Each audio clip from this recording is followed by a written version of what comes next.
नमस्कार। देश के उद्योग जगत को आज एक बड़ा झटका लगा है। मशहूर उद्योगपति और टाटा सन्स के पूर्व चेयरमैन साइरस मिस्त्री का आज दोपहर एक सड़क दुर्घटना में निधन हो गया है। शापूरजी पैलनजी के एमडी साइरस मिस्त्री सिर्फ 54 साल के थे। टाटा सन्स के पूर्व चेयरमैन रहे, काफ़ी विवादों में भी रहा उनका वो दौर, लेकिन देश के एक युवा और प्रतिभाशाली उद्योगपति के तौर पर उनकी पहचान रही। काफ़ी ज़्यादा उम्मीदें उद्योग जगत को उनसे थीं और शापूरजी पैलनजी ग्रुप के वो एक स्तंभों में से एक रहे। आज दोपहर करीब 3:15 बजे मुंबई के पालघर के पास सूर्या नदी के ऊपर जब उनकी गाड़ी गुजर रही थी तभी ड्राइवर का संतुलन बिगड़ा और उनकी गाड़ी एक डिवाइडर से जा टकराई। गाड़ी में 4 लोग थे, जिनमें से 2 की मौत हो गई। इनमें साइरस मिस्त्री शामिल हैं। साइरस मिस्त्री अहमदाबाद से मुंबई लौट रहे थे। बताया जा रहा है कि गाड़ी की रफ्तार काफ़ी ज़्यादा थी और इसी वजह से ड्राइवर ने अचानक संतुलन खोया और वो डिवाइडर से जा टकराई। ज़्यादा जानकारी देंगे हमारे सहयोगी सोहित मिश्रा, लेकिन पहले सुनते हैं पालघर के एसपी इस घटना पर क्या कह रहे हैं।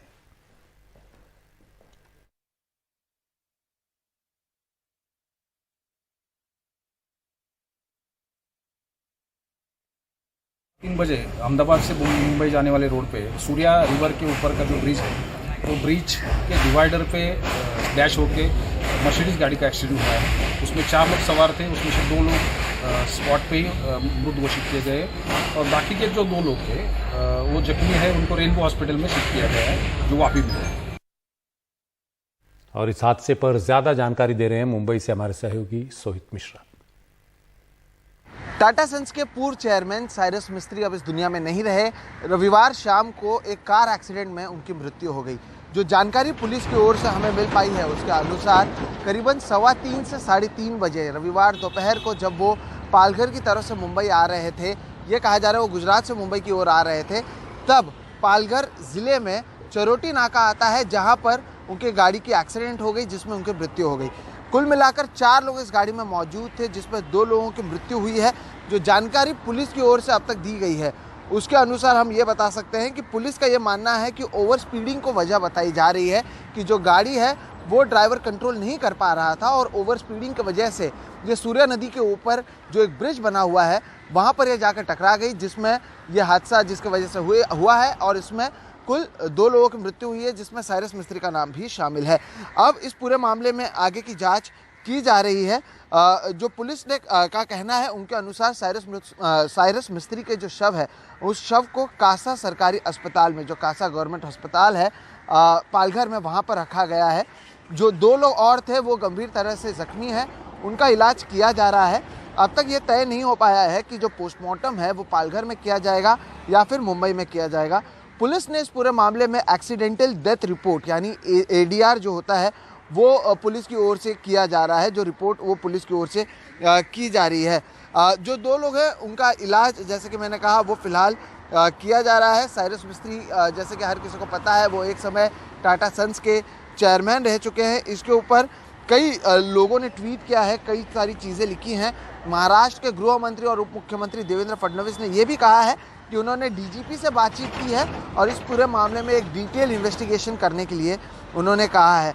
तो वहीं NCP प्रमुख शरद पवार से लेकर महाराष्ट्र के मुख्यमंत्री हो, CMO ऑफिस की ओर से भी ट्वीट आए हैं।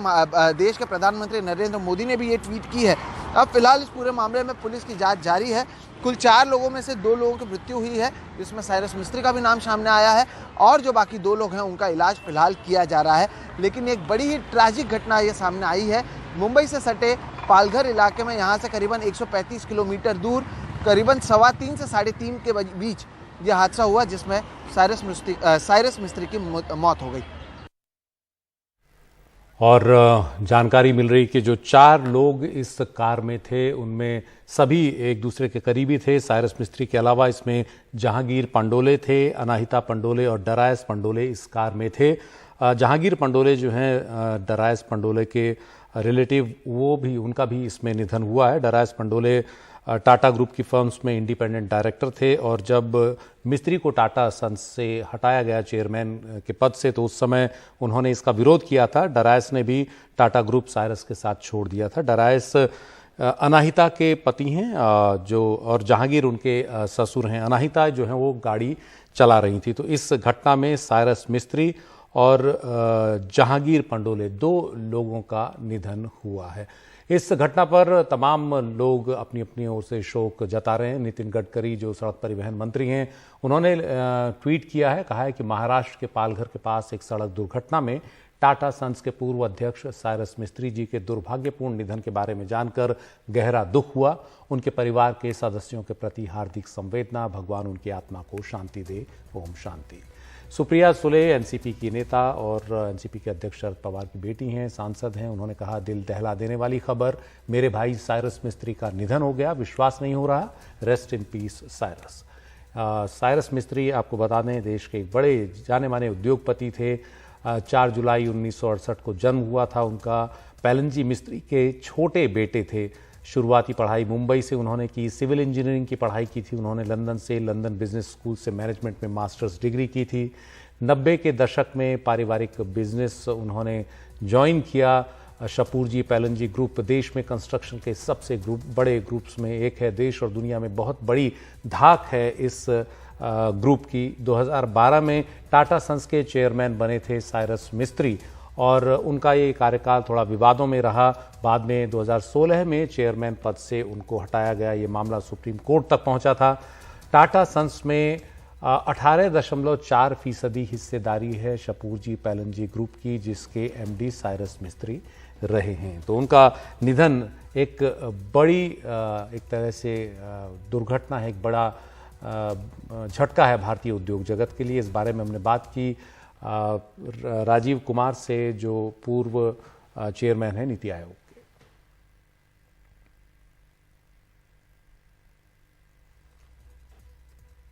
बहुत ही दुखद समाचार है। मेरा सौभाग्य था कि मैं 2 बार उनसे मिला था और वो आए भी थे नीति आयोग एक बार उनसे मिलने। और बहुत ही सभ्य, बहुत ही सौम्य, बहुत शरीफ व्यक्ति थे, बहुत काबिल थे, कैपेबल थे। और उन्होंने शपूरजी पैलनजी को तो बहुत बड़ा ग्रुप बनाया ही, और साथ में उन्होंने, आपको जैसा ध्यान होगा, टाटा सन्स को भी चेयरमैन के रूप में, अध्यक्ष में बन के उन्होंने कुछ दिनों लीड किया था। और अपने वायदे के पक्के थे और काम करने में भी बिल्कुल एक बहुत ही ऊंचे किस्म की इंटीग्रिटी और ऑनेस्टी बरतने की उनकी शोहरत थी। तो एक ऐसे कम उम्र में इतने काबिल, इतने अच्छे व्यक्ति का जाना हम सब के लिए बहुत दुख की बात है। और हम सबको उनके परिवार के लिए प्रार्थना करना चाहिए कि भगवान उनको शक्ति दे कि वो इस नुकसान को झेल सके। उनको उद्योग जगत में उनकी बहुत कदर की जाती थी, क्योंकि टाटा सन्स के अलावा शपूरजी पैलनजी खुद एक बहुत बड़ी अपनी एक कंस्ट्रक्शन कंपनी, आर्किटेक्ट कंपनी बन के उभर के आई थी। मिडिल ईस्ट में कई जगह उन्होंने बहुत ही प्रेस्टीजियस, बहुत ही भव्य इमारतें बनाई और कई देशों में उनका काम था। और आजकल जैसा आप देख रहे हैं कि यहाँ पर भी जो राजपथ का सेंट्रल विस्टा का निर्माण हो रहा है, उसमें भी शपूरजी पैलनजी एक मानेगा, उसमें भी उनकी शिरकत हो रही है। और पूरे देश में तो क्या, मेरे ख्याल में एक एशिया में उनकी मतलब वो उनकी मान्यता थी और वो जाने माने लोगों में गिने जाते थे और काफी उज्जवल भविष्य था उनके सामने।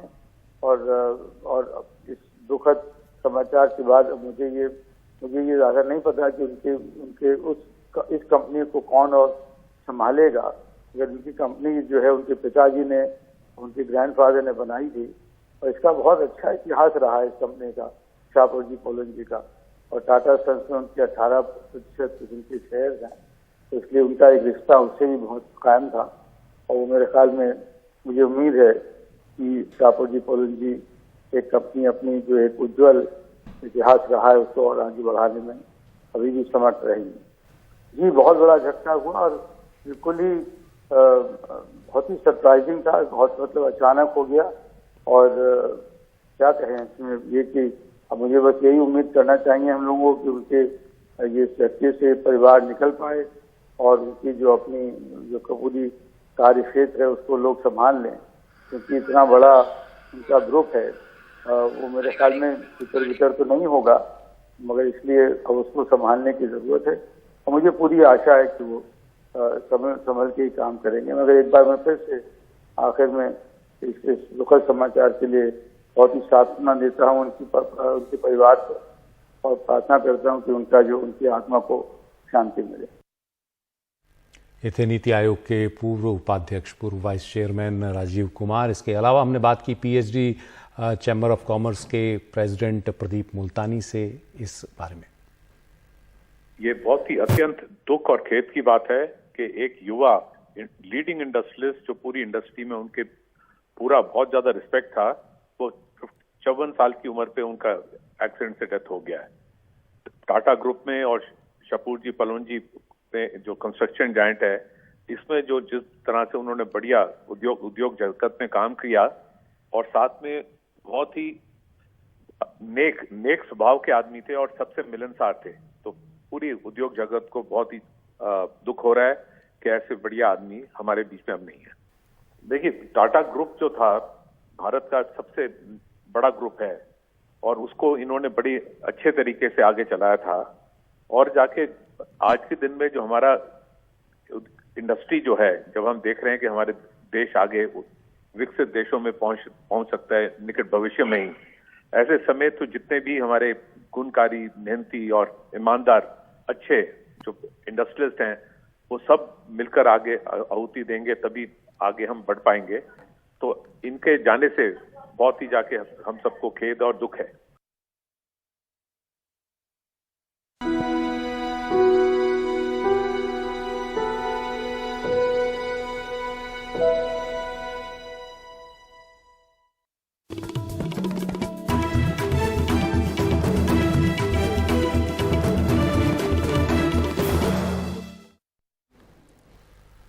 दिल्ली के रामलीला मैदान में आज कांग्रेस ने हल्ला बोल रैली की, जिसमें कांग्रेस के नेता राहुल गांधी ने केंद्र सरकार पर एक बार फिर तीखे हमले किए। राहुल गांधी ने कहा कि जब से बीजेपी की सरकार आई है, देश के अंदर नफरत और गुस्सा बढ़ा है।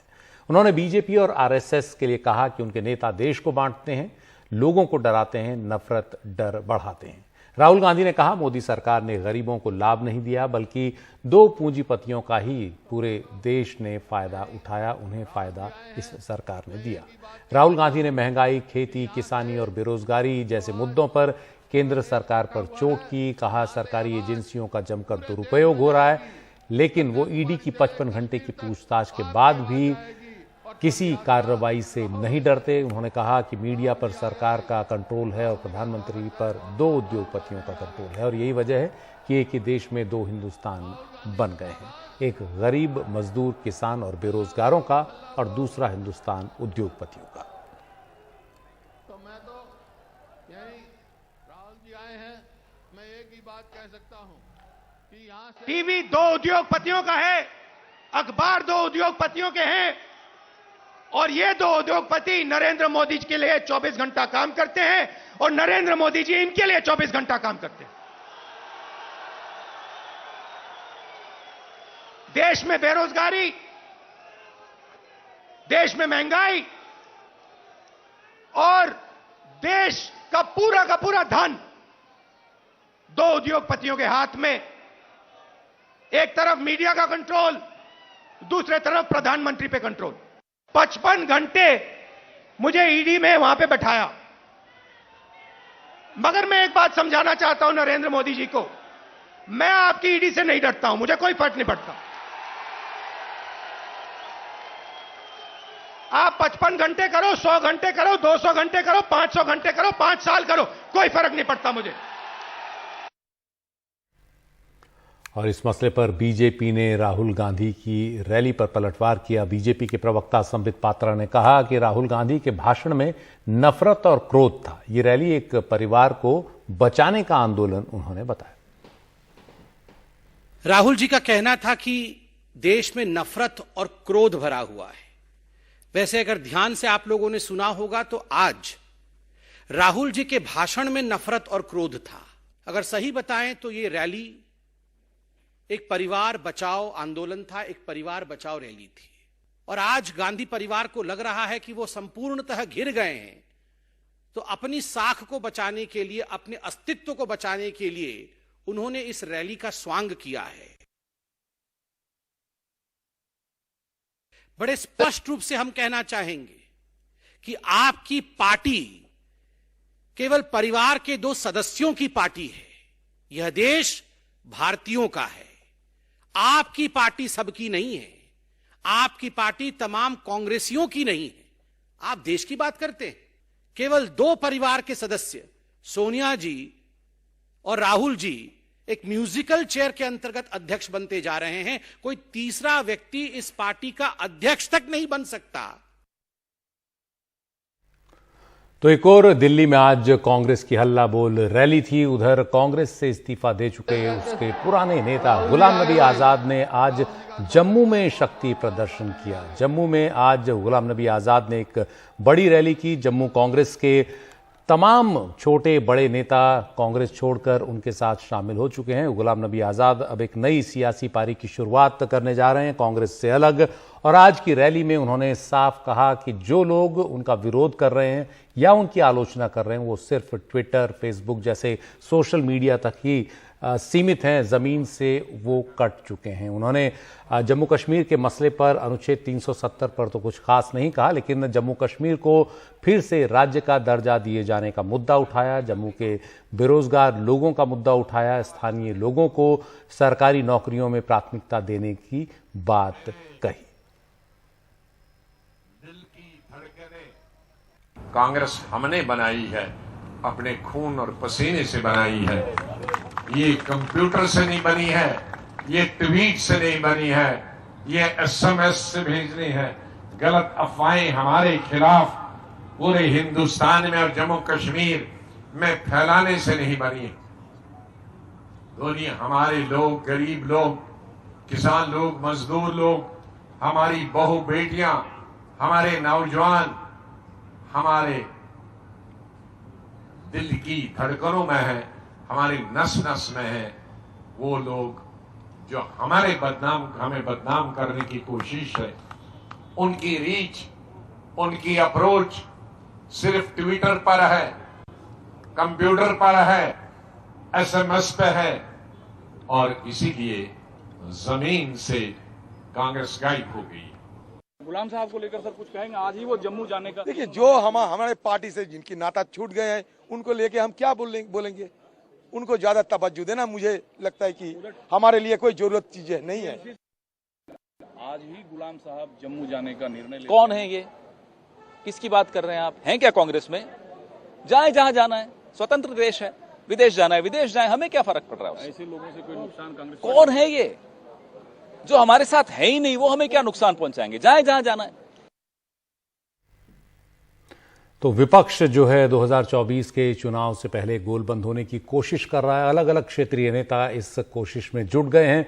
बिहार के मुख्यमंत्री नीतीश कुमार भी अब इस काम में लग रहे हैं। सोमवार से उनका 3 दिन का दिल्ली का दौरा है। आज उनकी पार्टी की राष्ट्रीय परिषद की बैठक हुई, जिसमें विपक्ष को गोलबंद करने की जिम्मेदारी पार्टी ने नीतीश कुमार को सौंपी है। और इसके बाद नीतीश कुमार ने कहा कि सभी क्षेत्रीय पार्टियां अब एक होकर मिलकर चुनाव लड़ेंगी तो सफलता हाथ लगेगी। उन्होंने सफाई दी, लेकिन संख्या बल नहीं बताया, ये नहीं बताया कौन कौन उनके साथ होगा, आगे वो क्या करने जा रहे हैं। लेकिन विपक्ष को एकजुट करने की मुहिम में वो जुड़ेंगे, ये स्पष्ट कर दिया। सारे अपोजिशन पार्टी एकजुट हो जाए और मिल करके अगर एकजुट होकर के चुनाव लड़ेंगे तो हमारी सफलता हाथ मिलेगी। यही बात है, कोई संख्याओं क्या की बात हम नहीं करते।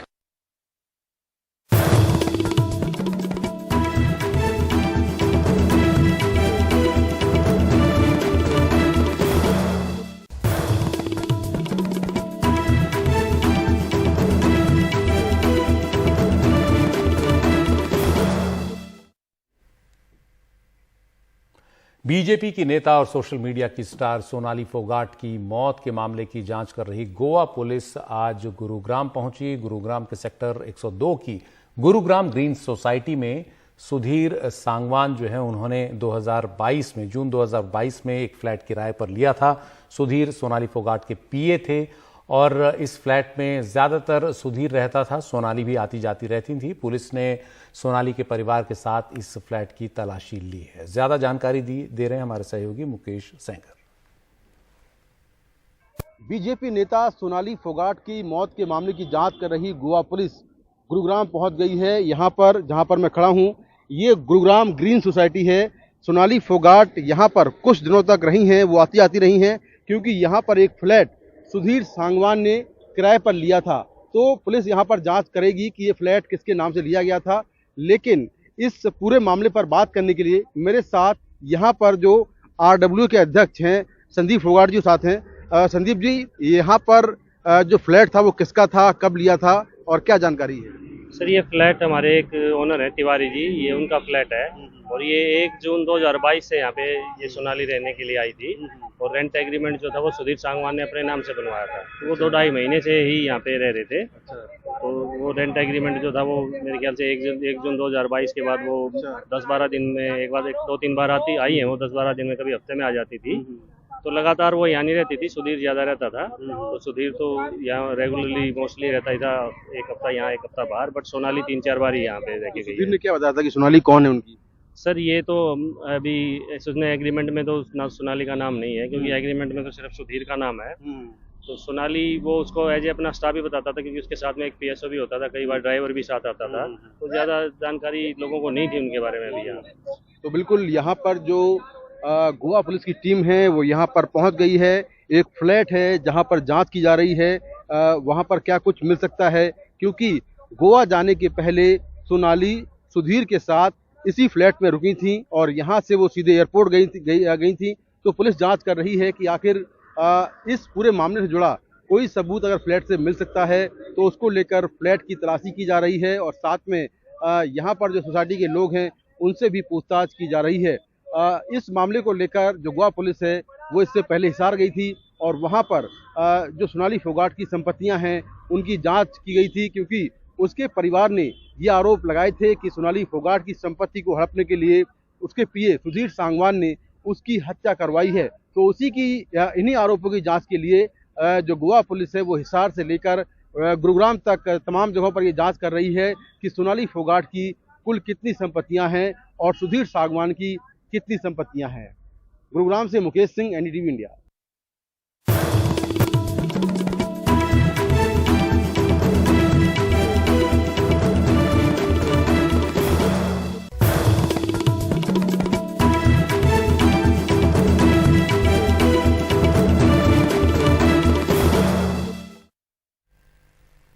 और अब बात कलाकारों की। दिल्ली के इंडिया हैबिटेट सेंटर में देश भर के 14 नामी कलाकारों की एक प्रदर्शनी चल रही है। आधुनिक समकालीन कला के बहुत सारे रूप यहां दिख रहे हैं। कम सितंबर नाम की इस प्रदर्शनी की क्यूरेटर हैं मीनाक्षी झा बनर्जी। प्रदर्शनी में दिल्ली के अलावा पटना, हैदराबाद, कोलकाता, जबलपुर और कई शहरों के कलाकार शामिल हैं। गौरी वेमुला, विनय अंबर, सुप्रिया अंबर, सीमा बरुआ, शंपा भट्टाचार्य, जोएल गिल, प्रीति संयुक्ता समेत कई कलाकारों का काम यहां ध्यान खींचने वाला है। विजुअल आर्ट गैलरी में चलने वाला ये शो कम सितंबर, ये 14 आर्टिस्ट की एक प्रदर्शनी है और खासियत ये है कि इसमें सारे कलाकार सब अलग अलग जगहों से हैं और अगर आप सही तरीके से अगर काम को देखेंगे तो आपको पता चलेगा हर एक कलाकार अपने आप में नायाब है और उनके काम दूसरे से बिल्कुल मिलता जुलता नहीं है। क्योंकि आप अक्सर देखते हैं प्रदर्शनी में बहुत सारे काम जो आपको थका देते हैं या बहुत समय में आप सिमिलैरिटी देखते हैं, इसमें सारे कलाकार बहुत अलग हैं, नायाब हैं, सब अपने कला में दक्ष हैं। तो मुझे लगता है कि ये काफ़ी है शो के अच्छे होने की, खासियत होने की।